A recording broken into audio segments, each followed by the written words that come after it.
আমরা দেখতে পেয়েছি হচ্ছে আমাদের এখানে আমি যে বোনটা মারা গিয়েছে একটা বেবি আছে, একটা বেবি আছে। একটা জিনিস দেখা যায় কি দেখছেন যে হচ্ছে আপনার বাবা মার বুঝাবুঝির কারণে যে সাফারার কিন্তু সন্তানই হয়। বাবা হয়তো বা একটা সময় নতুন করে লাইফ স্টার্ট করে, মাও করে, আর উনি তো আমাদের মাঝে আননি। সেই জায়গা থেকে আমরা অবশ্যই দোয়া করি আল্লাহ তালা যেন ঠিক করে। আর ওনার যে বাচ্চাটা আছে ওনার বাচ্চাটার জন্য দেশবাসীর মাধ্যমে একটা জিনিস দেখতে পারে যে তার মার সাথে যদি আসলে অন্যায় হয়ে থাকে তাহলে যেন সুস্থ ইনভেস্টিগেশনের মাধ্যমে দোষী যেন আইনের আওতায় আসে। এটা হচ্ছে আমাদের মানবাধিকার অধিকার বাস্তবায়ন কমিশন যেটা আসলে আমরা কামনা করি। আর আমরা সহযোগিতা করি ইনশাল্লাহ, যেহেতু থানা অলরেডি মামলা সাবমিট হয়েছে, যে এসআই ইনভেস্টিগেশনে আছে তার সঙ্গে আমরা কথা বলেছি।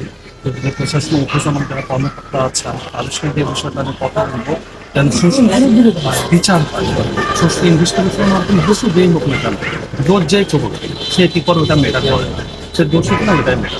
আর আমরা অবশ্যই একটা জিনিস কামনা করি যে সুষ্ঠু বিচার হচ্ছে। আমার তার অপরাধী